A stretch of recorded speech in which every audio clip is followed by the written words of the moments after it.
Thank you, Mr. Chairman. And I agree with you on the smaller cities. Obviously, a state like mine has all small cities and towns, and but have just as devastating effects sometimes. I will say this on the resilience issue. As we're looking to negotiate a larger infrastructure package, the president has asked for resiliency into fairly large amounts. I think it's interesting to note that under FEMA, it's another $1 billion. So it'll cut across all different aspects of not just the transportation sector, but other aspects as well. I'm just kind of making a note of that as I decide what direction to go with my next offer on that. Question on, you said the facts in the newspaper article were not, the data was not, it was, you don't know what that data was. So the data that I just saw from the article was that there's fewer than 3,000 arrests, and that means that of the 6,000 officers, they're extrapolating that would be one arrest every 2 months. What part of the data is incorrect there? That doesn't look familiar to you?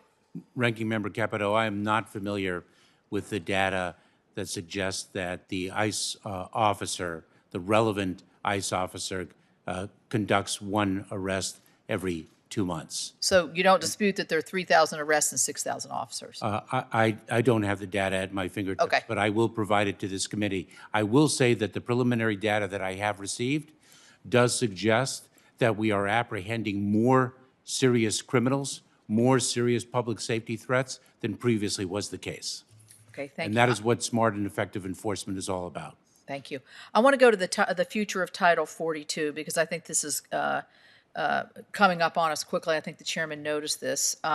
You are now able to quickly expel 60% of all family units and single adults using this the CDC's Title 42 authority, and I support the use of that for right now. But we know there are test cases in the courts and others, and you and I've talked about this.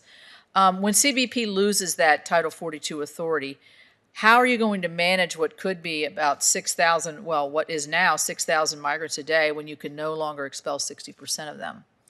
Ranking Member Capito, the Title 42 authority, the predicate for this exchange is that the Title 42 authority is a public health authority, not an immigration policy authority. And so Right. when the public health imperative no longer exists, Yes. we no longer can use that authority. And in fact, our use of Title 42 authority is subject to litigation challenge as we speak. We have different resources and different authorities at our disposal.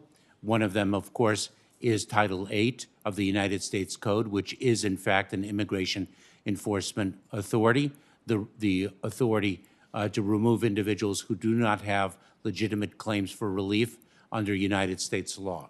I should say one important thing, and that is that not only are we building back our asylum program, but we are building it back better.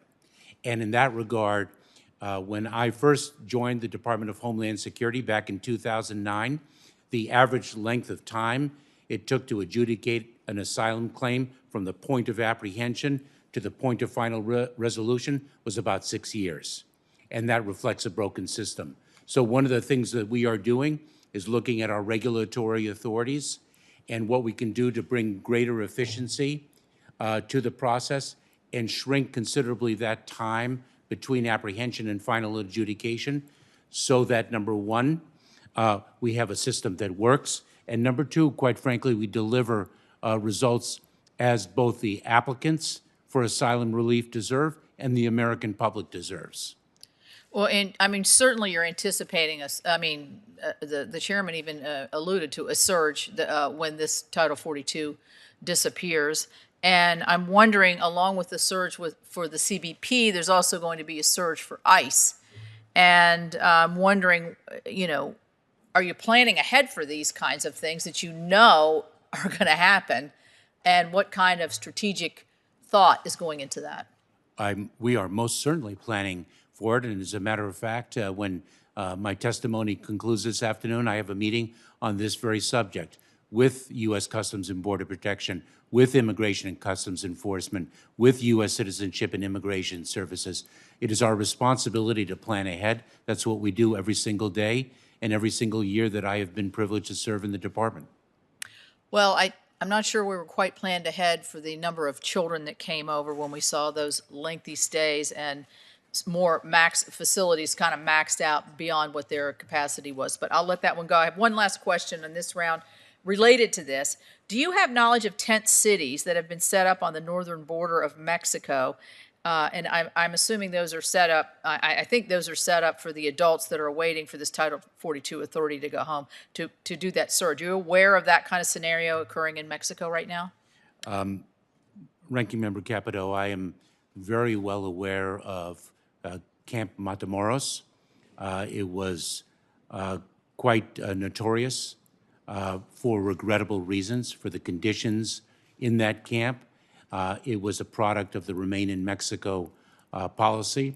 We developed a platform for the safe, orderly, and humane adjudication of the claims of individuals who were in that camp, and those individuals are no longer in that camp. And the platform that we developed is actually a platform for the future, a really terrific, innovative use of technology to provide legal pathways for individuals who have claims for relief under United States law. Thank you.